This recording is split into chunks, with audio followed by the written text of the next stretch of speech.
The meeting is now being recorded. Okay, we'll call the meeting back to order from our last night's recess.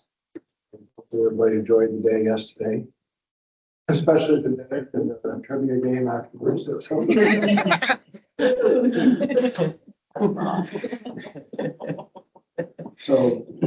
we'll start out with the board survey. Okay, take it away, please. Yeah. He's in the meeting over there. That was me. Echo. So 14 minutes took this survey. So we'll see. I'm going to show you some graphs about the responses. A lot of alignment. And I think what's important here is so you each took the survey individually, but to have a conversation with each other about what do you want to look like in the future in terms of your work together. So, what areas do you see the board as most helpful? You can see the strategic thought partner. So, which you did yesterday. I already and then serving as an ambassador of VEDA, and then your fiduciary responsibilities. So with a lot of these questions, you could check more than one box. That's what looks like. Yeah, and so it looks like, these are the core responsibilities of a board, and you enjoyed serving that function, or if you think it's important to serve the function. What's interesting is long-term board strength is really about succession. And since a lot of the positions are appointed by the governor, and so, right, it makes sense that that could persist. Be clear. Expertise. So folks said fiscal knowledge. So let's spread out a little bit. Industry experience, and then we talked about these specific areas of your expertise: economic development, facilities, recreation, forestry, ag, lending, and financial skills, and then people thought the geographic diversity of workforce.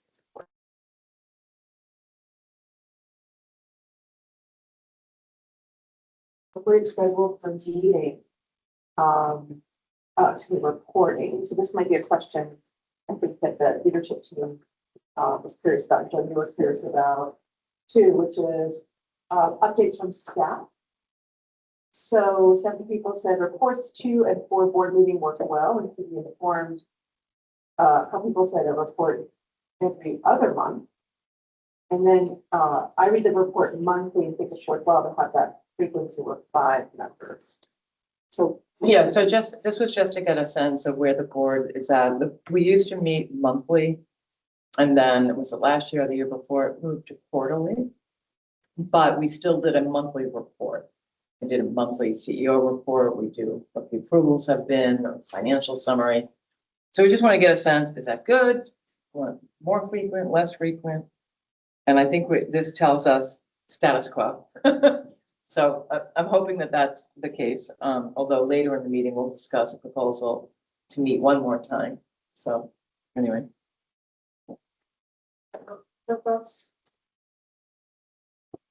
Yes.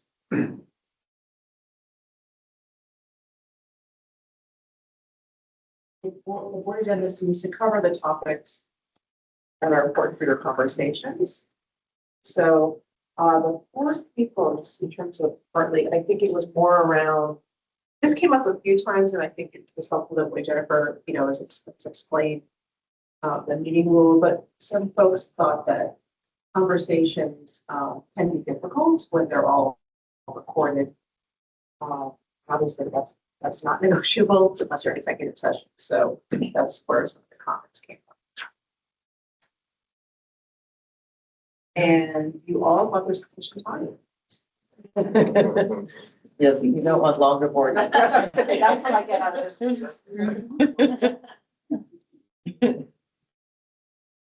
And then most people were interested in a 3-year cycle. So this was really around this planning offsite that getting together annually was still important for folks, but that strategic planning basis of 3-year cycle makes sense. And this is really a question of like, terminology because we do have a 3-year strategic plan. It's just that every year this is called the strategic planning off site, which it isn't really. So this is just calling it what it is, which is we do a 3-year strategic plan of which we will come up with the next 3 years sometime in May. And that each year people seem to like this idea of getting to an offsite, be away from day to day, think big thoughts and, get to know each other better. And we'll continue with that is what it sounds like you are all in agreement, except the one board member, which I don't really know if that person's here, if they want to expand on that. But yeah, that's kind of the plan and what we've gleaned from this.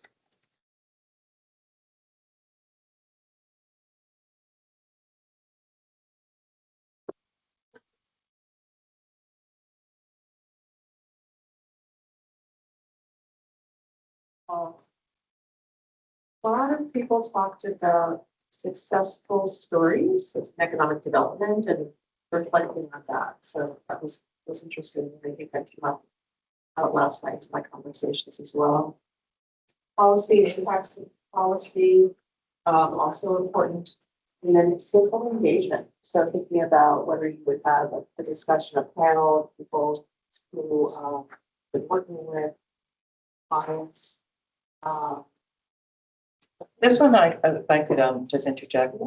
I was just curious about this one because 11 board members said policy and impacts of policy. Do we just mean general economic development policy of the state? Or are we talking about VEDA's lending policies? Like what do we do we want to hear more about? That's what I kind of wanted to ask a question about that.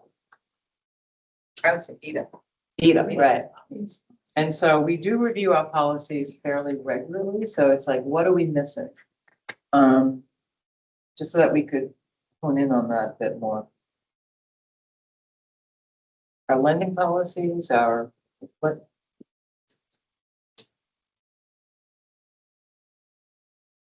I like the new ED rate. Right. Okay, so take a loan today, take one of the Brattleboro hotels. How did you arrive at Great. that rate, Yeah. that level of discount? What were the factors that went into it? Yeah, maybe we should review that a little bit. I don't think we include the rate sheet on the write-up, We don't. but maybe you could take folks through that because there is a whole methodology to it. And I recognize that. I think you brought it up in April board meeting, but we never really fully educated the board on You that. and I talked about that yesterday in the corner here. thinking Yeah, That I think I need to represent the economic development platform that we're Right. using now. I can do that now, but I'd have to pull something up and take a little while to get my thoughts together on it. Maybe I don't know if we no, you don't have to do it now. It's just, Yeah. I think in the context of Rhonda's question of, we have some loans today. You want to And know. that's Yeah. actually, I think it's because I'm on the loan committee. Yeah, That more policies come up more. yeah. It's like when, honestly, I still am confused as to when it comes to a loan committee versus the Okay. full board Fair versus. point. Okay, so we have some review there. We will be bringing next month the changes to loan policy, and part of the changes aren't exactly on our staff level authority. What we have the approval from you guys to do, and if we're going to make any changes to it. So we will be to focus on that next month for the loan policy. For me, there's also the issue of I know the legislature sets the overall policy for VEDA, but the legislature works for people of Vermont, and those of us who are citizen members are part of that. So there are ways to influence that. And if VEDA isn't doing all that it should be doing to improve the economic situation for Vermonters, I think that's the kind of policy that we're talking about, and seeing if it, even if it's a legislative change, if it should be something that we look at.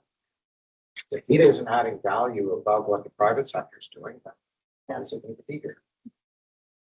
Yeah, that's great. policies have something that we can look at regularly or? Is it in the board information? I think so.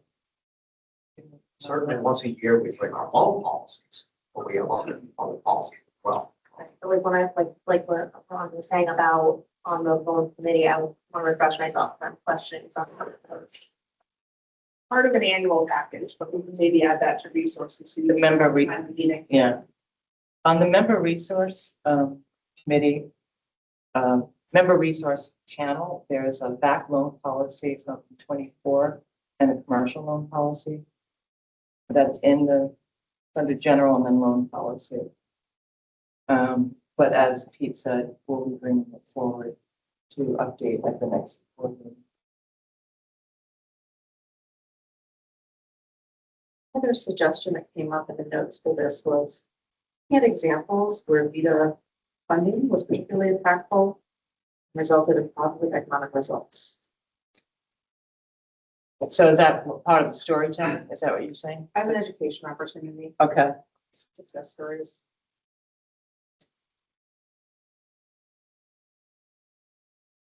This is maybe less of a policy, but that alluded yesterday to a couple of loans that went bad, Yeah. pretty big. I don't know what they were, and maybe and it's confidential, obviously, but within the board to know what happened. You look back and say what lessons were learned. Yeah, so I think, I'm trying to remember whether that was discussed in executive session at CRCR. I'm pretty sure it was. And if we were to discuss it, we're not going to discuss it now, but anytime we would, it would be an executive session. And that would be the time. That's just to talk about the actual entities. In terms of the look back, not quite sure. Actually, it's an open question for me as well about what are the lessons learned. You know, what could, and Pete, I'm looking at Pete. Yeah. And it's hard because each one is different. There are different reasons that, as you know, when things go bad in a big relationship, you know, but there's always a separate story. Are there overriding themes? Sometimes, but a lot of it is due to debt load. You know, you've got a high debt load and that's what we do. So, but not every high debt load borrower has a problem. That's just some that don't handle it well. So, Well, the two accounts, I know we can't talk about them specifically, but yes, we've talked about them in executive session many times in the two accounts. And next time we go into another executive session, we could certainly that'll be next month, but refresh. So, but I don't think you'll be surprised when we talk about those two particular losses. Does it ever result in a change to a lending policy? You know, if that lesson happened 4 times and You know, we I shouldn't think, do that sort of. yep, I think as Dad mentioned, the higher risk program that we have being sub 3. We haven't changed policy on it, but I think we, you know, give a pretty hard thought to whether or not somebody's overbuilding the building or too much into it. Yeah. I mean, it's interesting. Yesterday's discussion about high risk pool, most people said no or didn't put any dot there. The fact of the matter is we have extremely high risk loans. So we're already in that market. And then the sub 3 particularly, there's no limit. The way there is the limit, we have like 5 million for a sub 5. PSBC, the small business is 1 million. But when there's building a whole new facility, it's quite a lot of exposure goes into it. I've not seen that we've changed, but I'm new. But I do think about that often, and someone said I'm much more conservative. Because I ask a boatload of questions anytime the loan comes across, and I am curious about that, like what are lessons learned and do we need to make change? And I don't have the answer yet. The last major change that we made in terms of risk appetite, frankly, was in 2020 when we said we're going to slow down and really not do many loans to dairy farms to take out their payables. Okay, that's a great example. And then another change in policy we made when we saw and we brought it in front of you, all of a sudden now we're lodging exposure went too high when we were allowed to go to $5 million. Pulled that back and said, okay, we're limiting it to $2 million for the vast majority of hotel loans. So we do flex. And those are just two off the top of my head.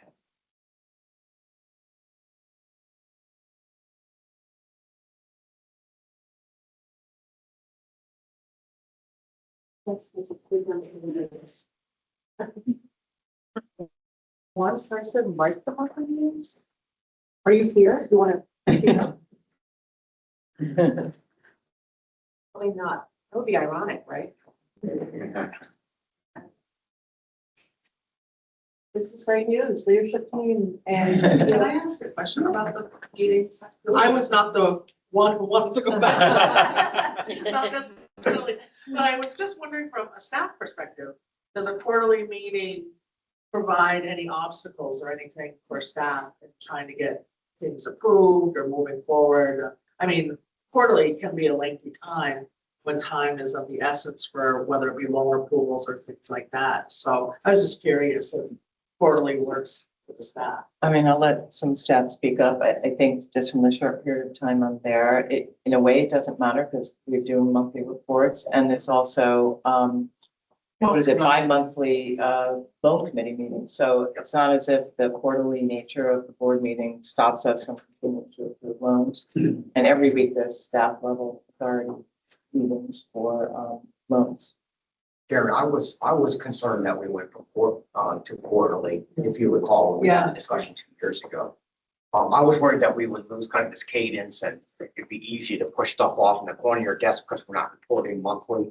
But so long as we keep the monthly reporting in place, it's working. I think it's working okay. My perspective. I think back to the history, we used to almost approve every loan that ever came across the desk.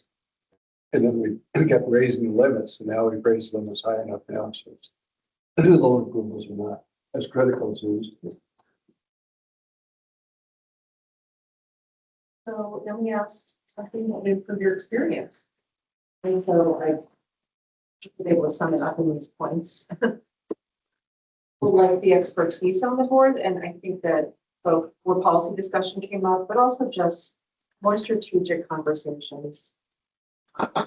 Several times. Getting to know each other, like playing trivia games, I guess after dinner. And then more participation at board meetings. Again, public meeting rules can sometimes stifle that, but just I think, thinking about ways that board members can be engaged. And I guess during the presentation, just asking questions, right, figuring out how to draw out where you feel like you can be a thought partner, providing. Do people provide, commentary on each of these or? No, there weren't a whole lot of comments. These were just, yes, more general. If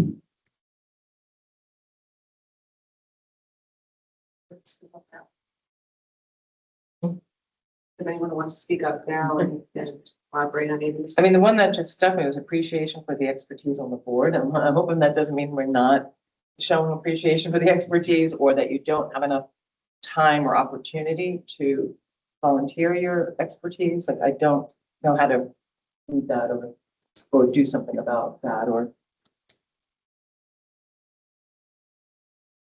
I think we could involve board members more. I've been trying to do that last couple of meetings on telling what's going on in your sector, what's changed. And in the past, it's been pretty much just two people, one from the commercial side, one from the ag side. But I think we're getting more involvement that way. But that way we can appreciate what each person's going through in their sector. And take that pretty serious because that's what helps the staff know what's going on.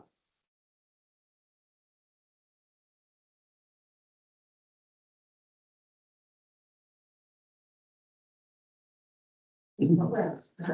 We talked a little bit about this yesterday. Are there inquiries, questions came up in this area more than comments? Are there inquiries from industries that VEDA doesn't currently serve? Taking on risk to support economic state? Is there assistance to fill in some gaps with the municipalities that are using federal assistance or federal funding? Recreational businesses came up. Housing and farm worker housing came up a couple times or a few times. And then at least one person said rather than new programs, can we target areas within programs? I'm not sure what that is now. I took that to mean like you always did forestry, but we specifically aimed out forestry as a target piece of the ag, and that put more focus on it. We did have a difference in lifting up something we already Do, do, but yeah. just a more of a highlight or a focus on it. yeah. That's how I read it too. But tell us. In terms of inquiries from industries we don't currently serve, I know just straight commercial real estate development, we're not necessarily serving. And again, I think that's policy, not statute, or is that statute? I think that one is statute. I don't remember seeing that, but. And that's something where most banks are asking us, can you participate in this, that, the other? And there are times we can, like in downtown redevelopment or revitalization, but that's one I can think of in the short time I didn't. The only other real commercial real estate investment that we can do is in that sub three. Right. Other thing, I mean, maybe, I don't know if you want to answer this now, but are there areas, are there inquiries from industries that you don't currently serve beyond, you just mentioned? Well, that and housing, that's the other one that comes to mind. But we're not alone in terms of economic development entities that don't focus on passive real estate investment. That's, I'd be surprised if there are many economic developers out there. That's doesn't work on helping developers with their commercial real estate investments. You're keeping the final form passive. You distinguish Same thing with commercial real estate from industrial? Yeah, we even pulled it out. Great, one conversation. Sorry. Dave, You distinguish commercial real estate development from industrial real estate? Depends on who the tenant is. If you are building a building for yourself, for your business, we're all over that. We do that all the time. But if you are building, and you're just a passive real estate investment, then we're not working with that unless we make the case that it's a vital downtown redevelopment and there's other economic development, attributes to it. Or if it's under sub three for the regional development corporation. As the owner. That's a Yep. only case we do the passive real estate. Through the artist. That's correct. Right. so it's basically saying the business has to be the one doing the development, not a developer doing the development. And this could be another gap because of the cost of development right now. And there are developers that are creating spaces for businesses to grow. So my question would be, why shouldn't we be in that? Especially if the bank needs us for additional liquidity. So that kind of coincides with the housing discussion as well. Like they're doing it, and banks do multifamily housing as part of commercial real estate. Why should we not offer participation? What would you consider like these co-working arrangements where people are remote, but they rent an office and might have some shared administrative sorts of things, but the property for that, is that I passive? don't know who's the borrower in that case, I guess. Yeah, it's probably passive. It's probably passive, yeah. So I feel like we might miss some opportunities by not playing in that. That might be a consideration. Do we want to loosen that in statute or not? But there have been occasions where we've looked at an arrangement where somebody had a business in a building that they operated and then some shared space on the side. And we were able to do that if the business took up a sufficient amount of the building. But if it's just, that's the model, is just shared space, then it's typically passive. But you're okay if the business sets up like a real estate holding company and leases to itself? Oh, Yeah, all day. Or even we've done it where they've started out maybe small, but they have a convincing plan to grow into it. And we don't necessarily hold them to it, but if it's their intention to grow into the space, but have tenants at the time. We have nibbled around the edge. Here's, Excellent. you're on.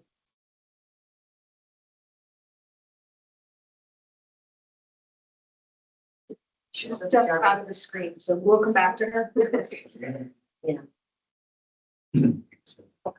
I'll keep going.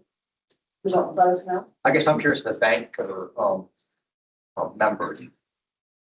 What is your thoughts on if you were to, play a more active role in the investor real estate finance side? Personally, I don't know that it's something I'm comfortable with, because we have partners for that kind of stuff, but if it was an income driver or something to participate in that, potentially, but I just worry about us trying to be everything for everybody and then not doing any of it good. Because if you try to do too much, you're not really doing anything great. So, and then where is the major need that you guys can fill in? I just don't know. I mean, if you're looking for another revenue of income to come in through participation, potentially that could be something, but I want to understand more like the purpose of it. And that's just my opinion. It's kind of conversations that you've had on your board. Yeah, it's a kind of a realization that not every business wants to be a real estate owner. So it's just like, you should acknowledge that and maybe play a role only if asked by event. Just the same way we do in all the And other you've had commercial. people say that they would need that participation. No, just observation of like, not every business owner wants to own property and wants to be a developer, but there are plenty of other developers who are gonna create space, that do massive industrial space development. And, if they don't need us, they don't need us, fine, but why would we prevent ourselves from having that opportunity? It's just the question that it's kind of like, some business advisors would advise businesses never to own real estate because it's not their core competency, or when a business is expanding, they have to become like a developer. It's a lot to take on. And so we're kind of in that mode that you have to be an owner in order to borrow from VEDA. I just feel like it's shutting off some economic development. That's all. For our ability to play in that market. Kirsten's back. Do you have a question? She's coming online. I am so sorry. Okay, so I'm just trying to understand where sorry, literally everything is blowing up this morning. I'm just trying to understand where the bright line is between what we can and can't do from a commercial standpoint. So if Doug Nettie came to us and said, hey, I'm building a building for GS Precision, does VEDA play a role? We would if GS Precision would give their guarantee. Oh, that's right. Okay. We consider it in that regard. But first of all, that hasn't come up. But as far as So- spec buildings for Doug Nettie, we don't do that. And he's putting, the building is going to have several tenants too. I think sometimes, again, nibbling around the edges, if GS Precision had specific leasehold fit up that Doug wasn't incorporating that, and we could get comfortable with all, leasehold, it's hard to secure, but if GS had other resources that we could hang our hat on in terms of collateral, we have financed the tenant fit up on that side, and that has been the linchpin to making a deal happen. We'd also finance the equipment that GS needed in this theoretical building, directly to them. But the way that the statute's written and the way that we've interpreted in the past are that the jobs are at the business level. So we finance the business versus the landlord. So the current policy and statute gives you some flexibility. So you can find avenues to make for current members or. Well, like if we wanted to, like on Congress in Maine, St. Albans. That was, they'll say that's what we got involved in that business of downtown revitalization. Right. And we have an ability to call that through our, to make that eligible, consider that eligible through our Vermont jobs. So I guess that's a point of clarity then, like I'm wondering if the statute defines downtown revitalization, or do we have that free reign? Because if we have the free reign, then it is just us and not the statute.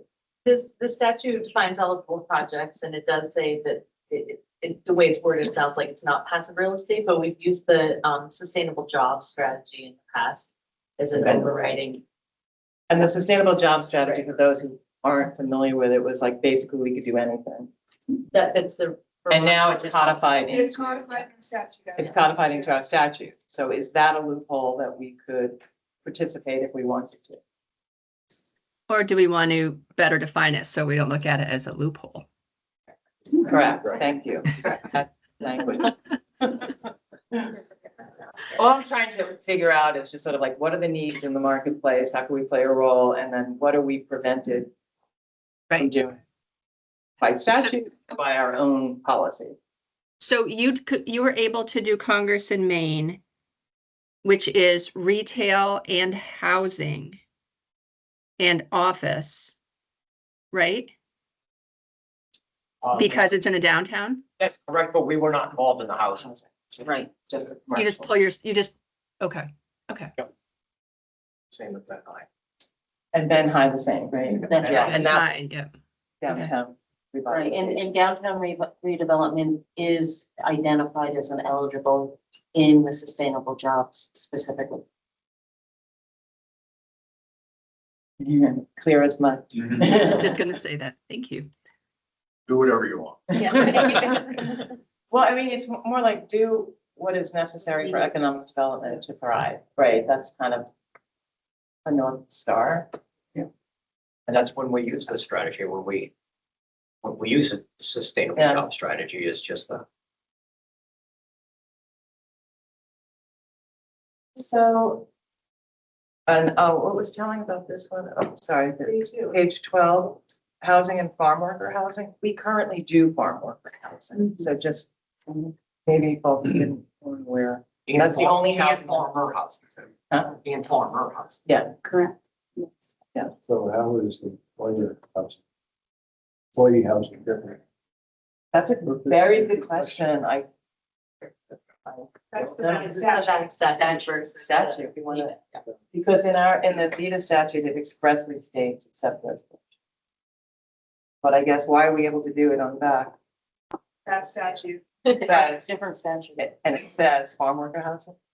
So I think probably because IRS allows farmers to deduct what housing they're housing. And I think if we look back at the actual form and function for a lot of these, there's a hard way to separate a lot of them. While we're able to use that same for, if it's not on the same real estate things, but a lot of these are the same parcel, the same real estate. So you have to be able to do the ag loan to be able to do the housing. And so there is a connection for a good portion of these. Or also, And they wouldn't qualify for residential mortgage, standard residential mortgage. I've had people farm to deduct ag housing because they require them to be on premises for maybe 25 hours a day. I'm not sure if I worded that right. That's part of the deal.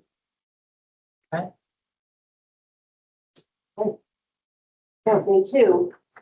On what you asked for, was retreat.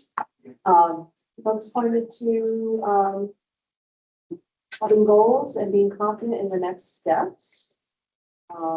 So getting there, and I think we'll have some reflections about the presentations that were shared yesterday and some of the conversations we've had, but, I think the leadership team and directors here will certainly have another conversation and debrief about what to pull from this retreat. The next steps, having people who are inspired, engaged, and the content is interesting. What's going People are on? engaged, right? I'm doing It feels like it. We could do another fall edition of either or. Bond or strengthened participation. And somebody asked if there will be time to drill down into some programs. If this was a similar, I thought it came from the same person who said they're interested in success stories that VEDA has had. Some opportunity for that. Probably not today, but at some point. Yeah, it also could like blend into board education, Absolutely, yeah. like here's a story, this is what they use, this is how it works. Questions to tackle in planning moving forward. So trends in lending, economy.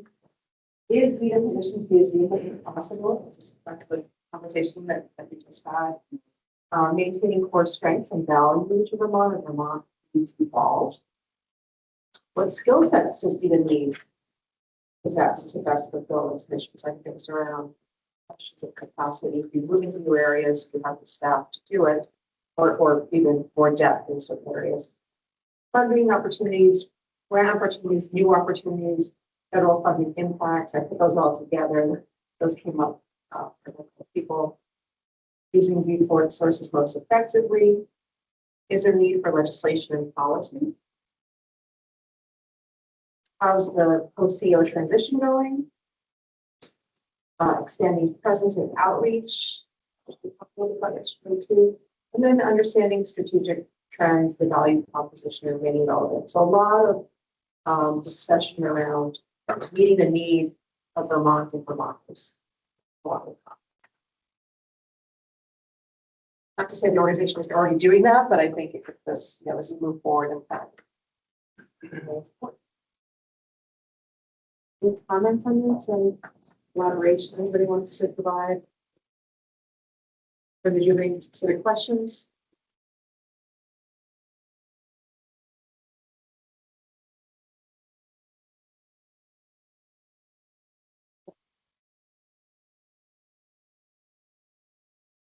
Any questions for staff about what we just discussed? Yeah, Peter.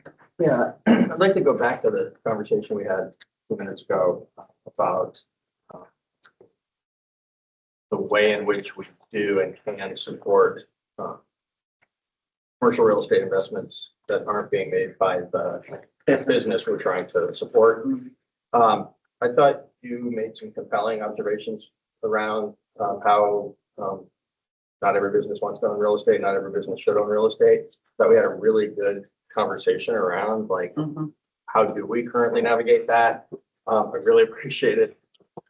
Kirsten, thanks for sticking with us and chiming in and your sort of ethereal presence here. About if this is something we think we should be doing, shouldn't we be clearer about it rather than, finding a way around the rules to get there?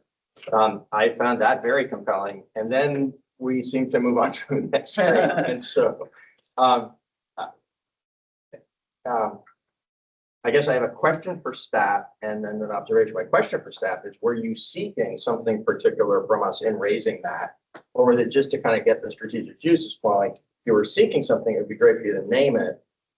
And whether or not you were actually seeking something, it feels like we should finish the conversation. Is there a place we as a board want to be to land more firmly on that question, or do we want to reflect some more? It's a great question. So let me unpack all of it. I think I brought that up because there was a question a board member raised that said, what industries are we not serving? And that's what came up. So it sounds like there is still a little bit of a lack of clarity. The question I would have, I guess, for the board is, should we make that more clear in statute? Happy to pitch for that. I don't know. I mean, yeah. That might be a role for the guarantee program. I think back to the USDA business guarantees, and that came out of lenders not wanting to finance a factory in a small town. Because if that business goes belly up, there's not going to be another business to go. So it's very high risk to build big projects in small towns. And that's what the guarantee came on, help the lenders, encourage the lender to do that. So maybe it may even be a regional thing. Maybe it's something we don't do in Chittenden County. Right. But we do in other parts of the state where business development is not as robust. Right. My concern is that if you look at the asset breakout of all the banks, they really have commercial banks. They really have probably way too much focus on commercial real estate development. It's the easy thing to get done for the banks because you don't have to unseed another bank to get some loans. Real estate developers need every bank, right?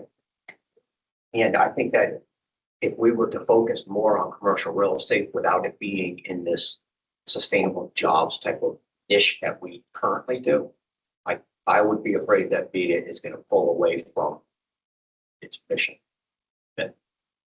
Or maybe you could exclude office space. That doesn't have. Yeah, nobody wants to build that these days. Yeah. I'm trying to think, Yeah. and I don't want to name a business No, we've assisted, but is there, a large business out there that might have left Vermont, but for. yeah. I think what's happening more, when you see all these new developments happening, they're usually mixed use, and we can only do the commercial portion. I think even in that, when we do the commercial portion, that's only if the business is in there. Well, depending, there's So- always, So for like a mixed use where you've got some, say, retail on the bottom and apartments on the top, if the business is occupying a meaningful piece of the commercial space, we can do the entire building if it's at least 50% commercial. right, If the commercial is less than 50%, then we get into some more, complicated math where we're doing 40% of the commercial. so anyway, to answer, so I think that's what I'm seeing, and like, that's what every planner stream is, mixed use, every town is talking about mixed use. So it does bleed a little bit into the housing discussion, so instead of doing the arithmetic, should we just, eliminate the exclusion from residential and make clear that, because then that kind of opens up the avenue, because obviously the resident is not the business, and then maybe that takes care of it.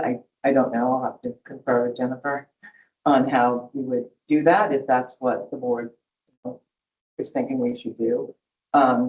If we clear it up in statute, at least it opens up the opportunity. It doesn't mean we're opening up the floodgates and going after every single deal that comes through, but at least it is clear, and it also just expands potential.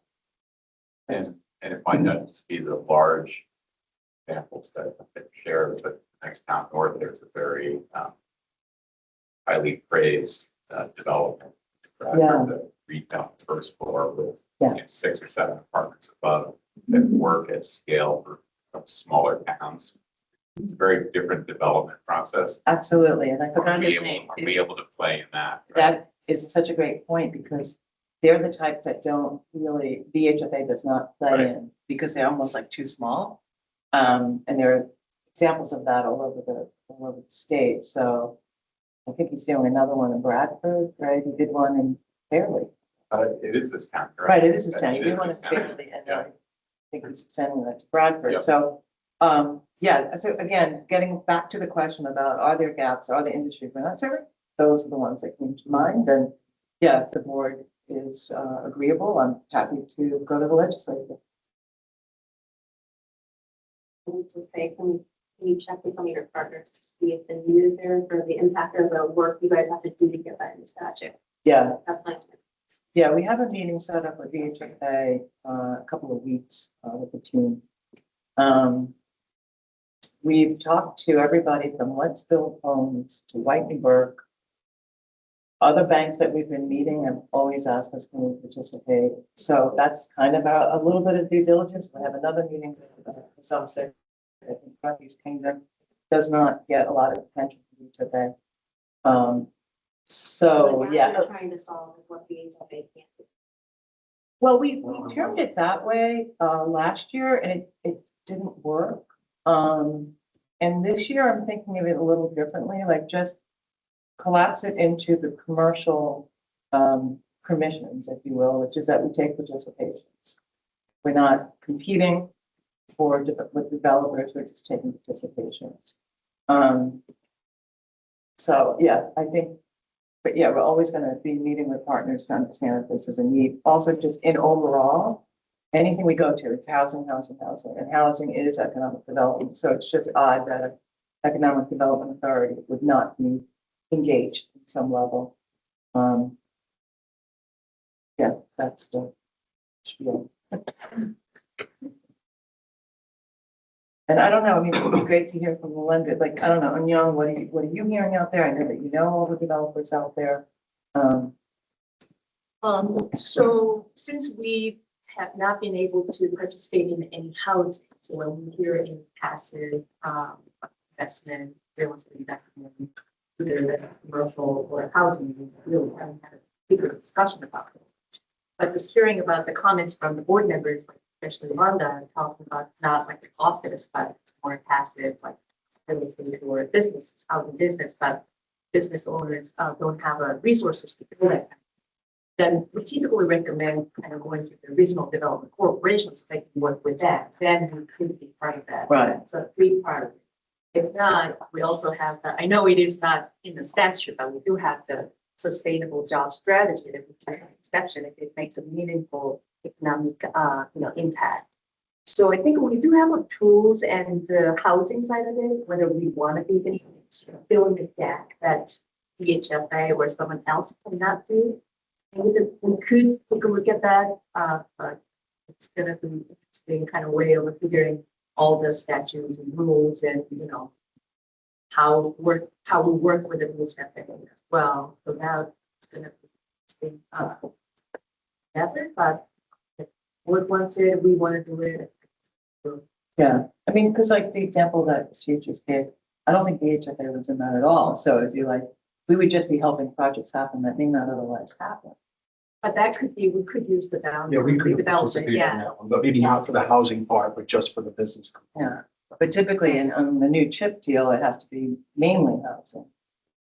I think if I got that right, I don't know, they keep changing it. So I think generally the commercial portion is smaller than residential. So.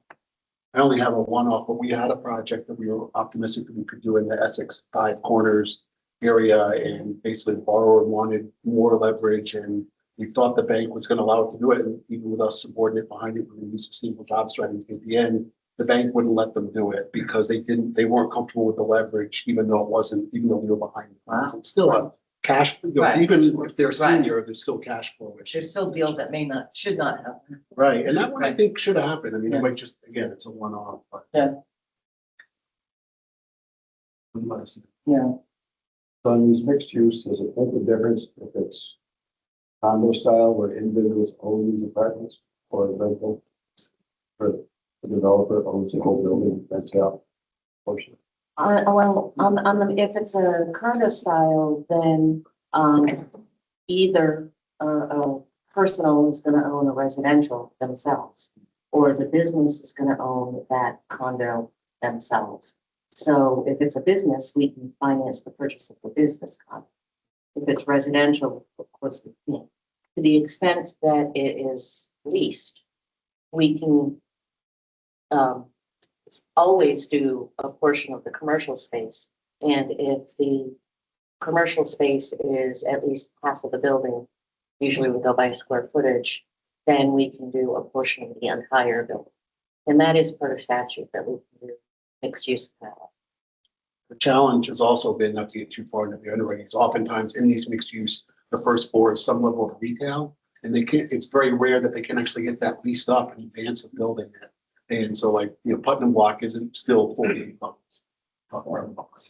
still isn't fully leased on the retail side. And even that project we're looking at Essex, and we were optimistic could have gotten it done, but it would have, kind of chicken and egg. A restaurant's not going to want to sign a lease until they know when the building's going to open.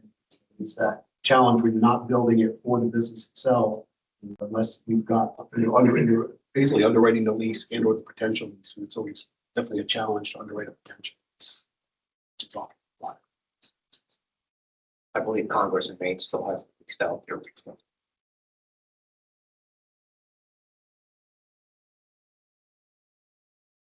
Okay, we questioned this one to death. Good. Well, I don't know, Peter, do you feel satisfied that we've got a direction? Yeah, I'm not trying to personally steer us to a place. It felt like we didn't finish the conversation. I guess I would say it still doesn't feel completely finished, but that kind of answers my question of, do we need some more time? Did the conversation serve its purpose for today? It feels like it did. I don't still think we've landed in a good place, but maybe we can come back. We can come back. Either you as staff find your way forward and let us know where you go with this, or bring it back for some more board consideration. We might have more discussion in October. Yeah, and then also we plan to do the banker survey, so we may find something coming from that. This is what we do. We're looking for best participation. We see that.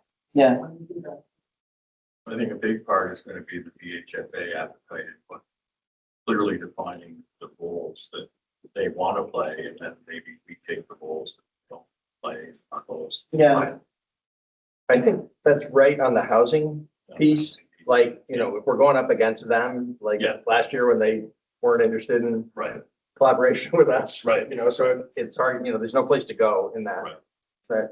situation on the housing piece. But, I think there is the related piece that would Yeah. be good to come back to another time. yeah, Of funding commercial development without housing in situations where it's going to promote economic activity. But what we're lending to the developer, we're not lending to the business that's going to operate there. Yeah. That feels like an issue we still should. address. continue, yeah. Agree. Okay, let's move on to board schedule. Okay, yeah, because I can't, I'm sorry. So even though everyone said they were happy with all the frequency, I'm actually thinking about adding a meeting, a Zoom meeting or Teams meeting for December 19th. Just in the interest of, you know, more contact. And if it doesn't, you know, provide a hardship to traveling, et cetera, we could just touch base before the end of the year. And then I also wanted to change the cadence into the end of March, the end of June, the end of September, the annual in October, and then again, a Teams meeting in December. This way, in total, we'd be meeting 6 times a year, so it kind of on average looks like every other month. And we'll do as we combine today as planning, but also a board meeting. And that 2 of those meetings in the nice weather will be in the field. So we hopefully could encapsulate the longing to have sort of economic success stories, discussion of our programs right out in the field with a particular borrower. Have our board meeting in June and September. So I wanted to get people's, the board's kind of impressions, objections. You said 6, It would end up being 6, yeah. So March, June, September. March, June, September, October, December. It's 5. That's 5. What did I say? December, March, June, September, 5. Instead of 4. Instead of 4. Okay. Thank you. Let's just add in 1 more meeting. 2 of which will be around the state so that we visit borrowers and are out in the field to flex the state. But you're counting the plan. I'm adding December and I'm also, I mean, this was always just a planning meeting, not necessarily It wasn't a a meeting, but I'm putting a board meeting in there, so. What is it? It's 5, it's still 5. I wasn't here last 1 year, but. Yes. The planning meeting should also say board meeting as well, because we'll have the board. meeting. So this will last. Any objections? We're all good? Okay, The board meeting at the annual meeting is usually pretty short. yeah, So that should be okay. yeah. How long are you thinking for the remote? It usually just depends on what we have on the agenda, so if there are loans, it would probably be, it would take the place of the already scheduled, loan committee meeting. So I don't know, but not a, you know. So which ones would be? I know, it's right along Christmas, right? Yeah. Which ones would be in first? In person is October, March in Montpelier, and then June would be in the field and September in the field. And, So I'll accept December, which would be so. and December is soon, yeah, there's just 1 fully Teams meeting. We've historically had one in January. Yeah, we used to have January, April, July, September, October. But you wanted to move the budget discussion. I want you to move the whole, yeah, the genesis of this was that we were approving the budget after the new year began, and I just thought hygiene wise, it'd be great to approve the budget before the new year begins. So that brings us to the end of June. And even though we don't have everything, you know, it's not fully baked, it's close enough. Right? then we can adjust the budget. We could if we That'd be needed good. to, but probably have a good idea by that time. So if there's no objections. Well, what we'll do in October's packet, we'll have this as well as all the affiliated committee meetings that go along with that, that some of the sequences depending on when those board meetings would be. Okay, Reflections? reflections. Yeah, so I have two questions, and this is really for the board members to participate in, at least to start with. I'd like to hear from all the board members. So I think two questions. Reflection that you have on the morning, not morning, they're both afternoon, on the afternoon presentations that the staff shared. Anything that you want to point out, have a thought on, or a finer point that you want to make about some of the conversation yesterday. And the other is looking ahead, right? The other reflection about the conversation we had of what things look like for VEDA the next 3 to 5 years in the future. Any point that you want to make about that?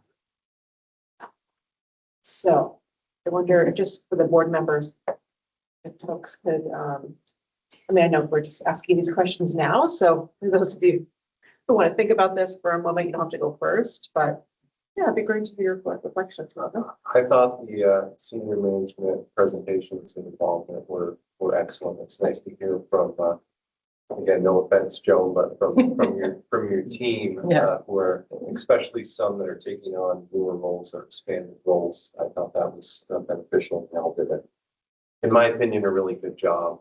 So again, kudos to everybody.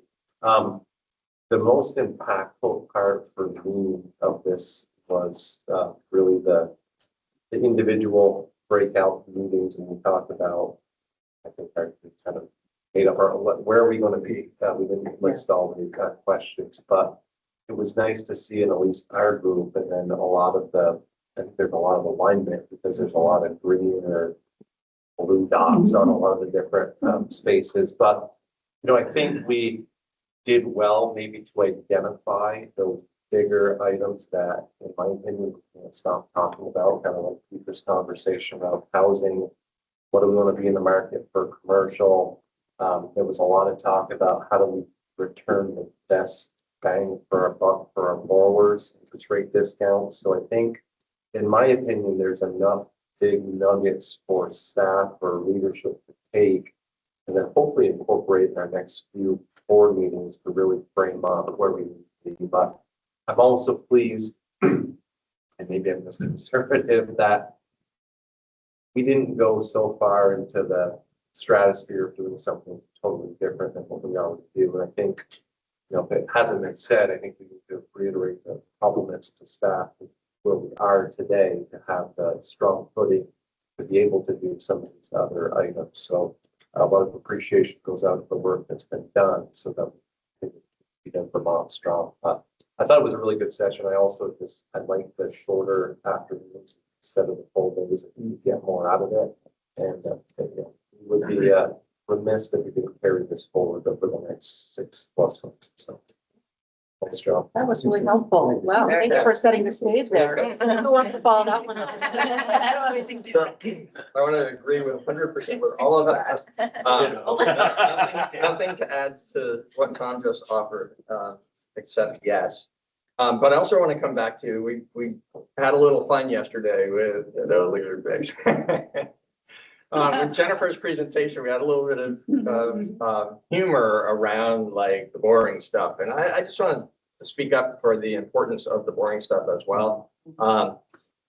Both the way in which, like the conversation we just had this morning, the way in which statute both empowers us and limits us. And it's important that we be dealing with those details of how it empowers us and limits us. And when we think change is needed in that area, that's not mundane. That's like essential to what we do and our success at it. And so I think that's important, but equally important to me, and maybe I'm just like a meetings geek, but the fact that we've had this awkward structure and do this dance every month and into meetings and out of meetings and into executive session and out of executive session multiple times. And it diminishes the like professional atmosphere of our work. And so I don't think that's silly either. I think it's great to have a consolidated meeting. And I think it's great that you're pursuing getting us down to 2 if possible, instead of being 4.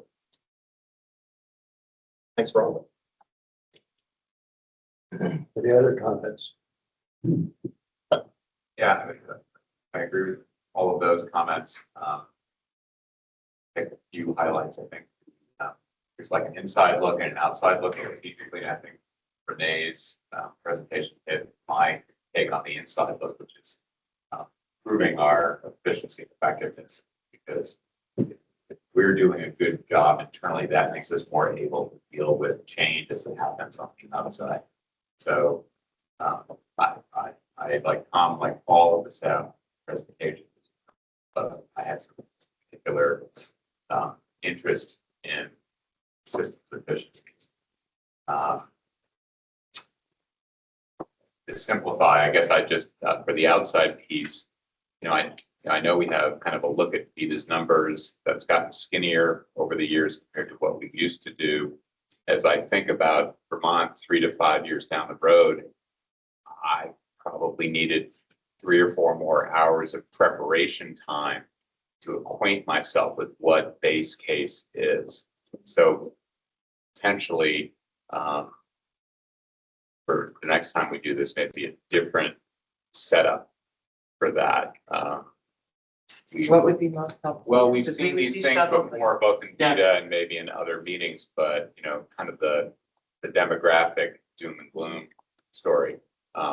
When we're talking about growth, Thad mentioned the one we wrote down on the 1-pager, the aspirational goal. How do we tie these all together? That's a lot of additional business on that 1-pager. Let's base it in some studied looks at what Vermont's trajectories are for the next 3 to 5 years. And then that might help jumpstart the conversation around grabbing chunks where VEDA might be helpful in improving that base case.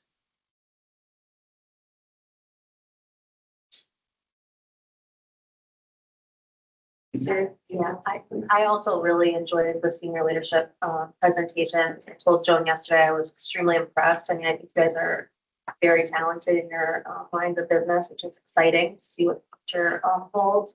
I will just want to say that I was very nervous. I was like, oh my goodness, I don't know anybody. It's my second meeting. And everyone's been so wonderful, staff and board. So thank you for that. It's just made it a lot easier. Thanks for your participation. Yeah. So I was remote yesterday and so I could hear bits and pieces of lots of conversations when the presenters weren't out in front. And there was a lot of really great discussions going on, and I could, like I said, I could hold in on different ones depending on which time. So I think we're achieving our objectives by having us all come together as a group with the leadership team, figuring out where VEDA wants to go. And I think with all of the information that was put forth yesterday, I think we have some really viable options to continue to grow VEDA and find some different pathways for us to go. With that said, I've been to, can't remember the year exactly how long I've been on the board, but I've been to a few of these planning meetings. And I think in almost all of them, we have talked about wanting to improve our processes, our internal processes. And I think we're coming to a juncture where we don't want to be stunted in our growth opportunities because our processes are hindering us. So I think that has got to be a focal point for us moving forward, whether it's technology, whether it's people, whether it's building other partners. But I think that has got to be a focus point, or we may be challenged with a lot of the good opportunities that were presented.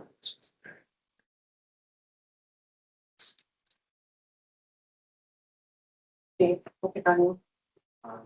agree with what's been said, and I really don't have anything to add. I probably shouldn't prove it by talking longer.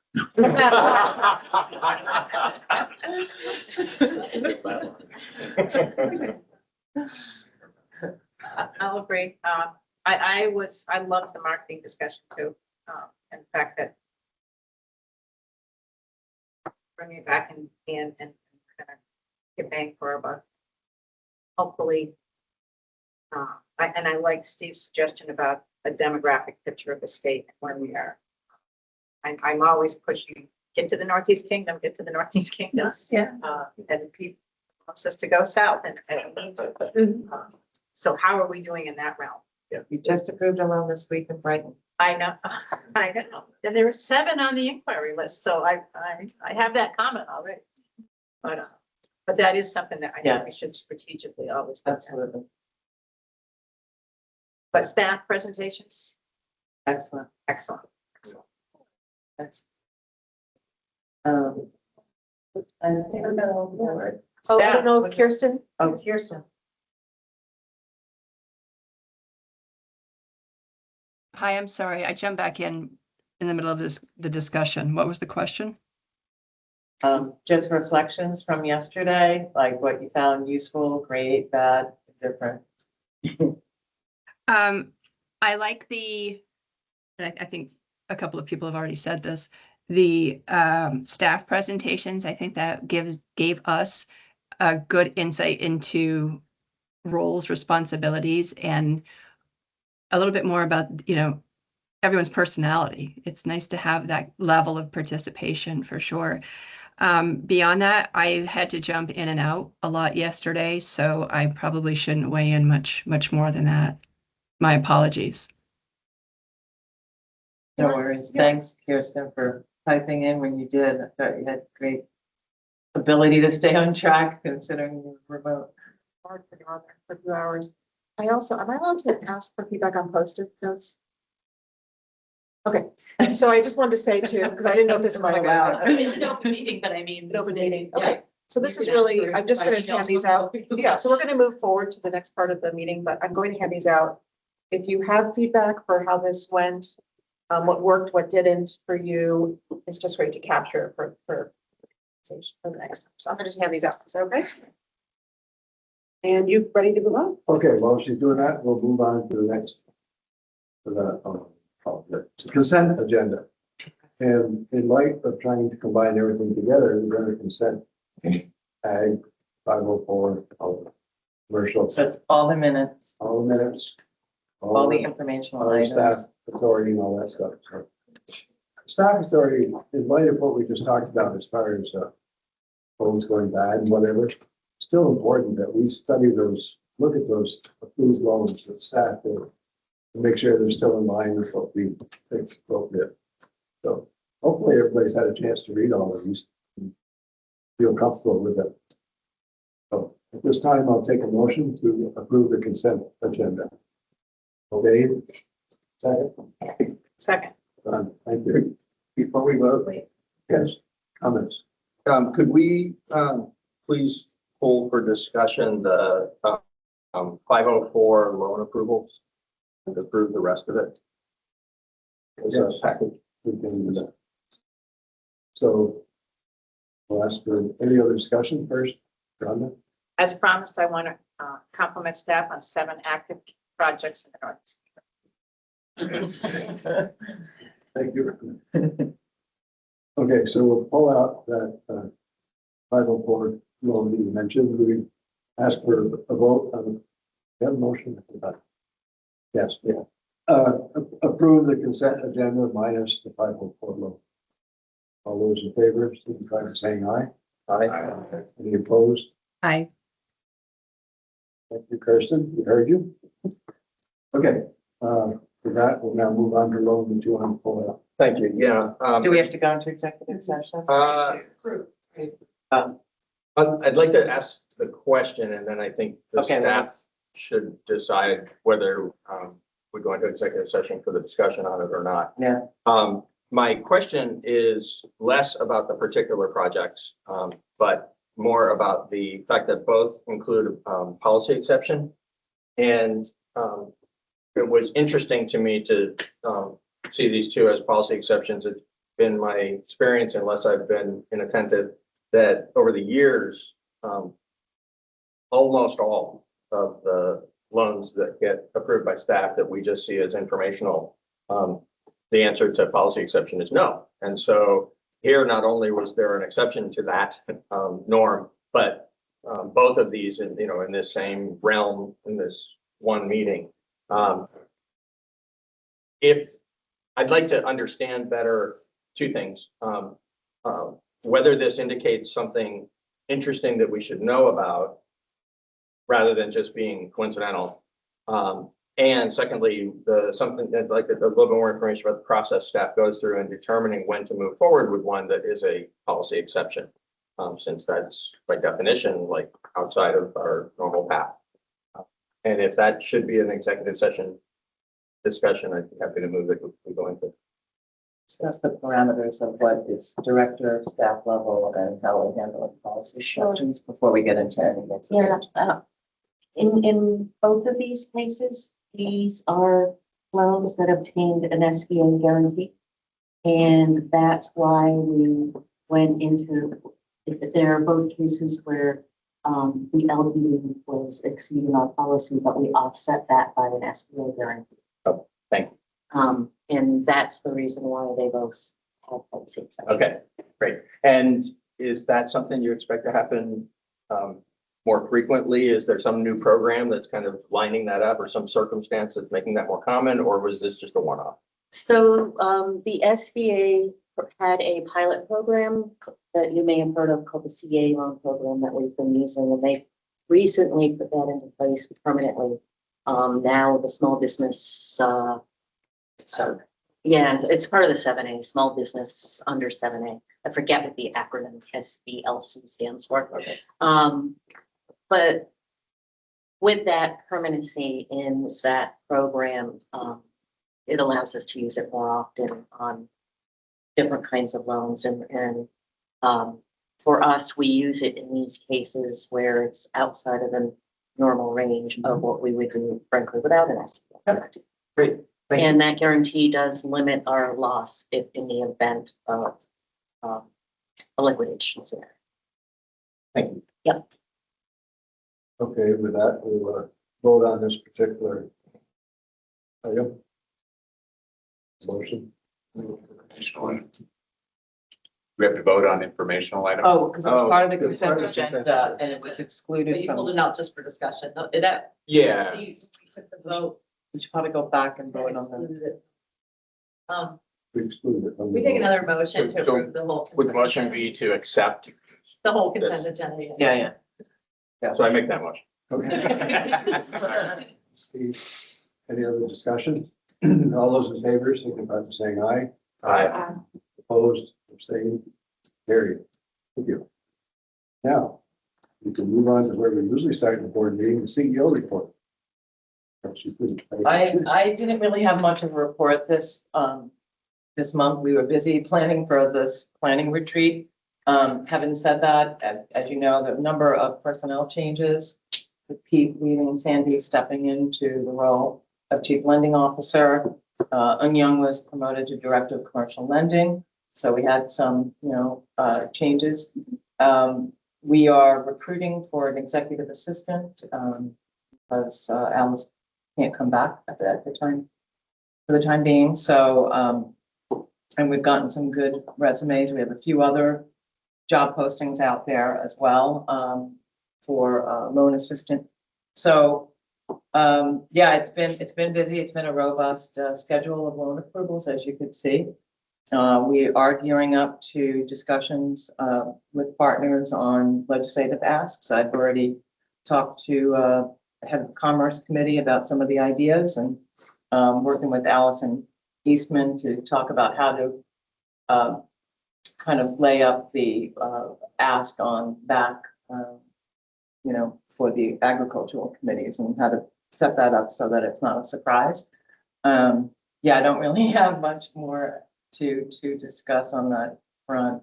We've been active in showing up, basically. Did the ribbon cutting the other day with AC Hotel and was at an entrepreneurs event. I'll be going to Rotary, we just have an active kind of schedule of networking.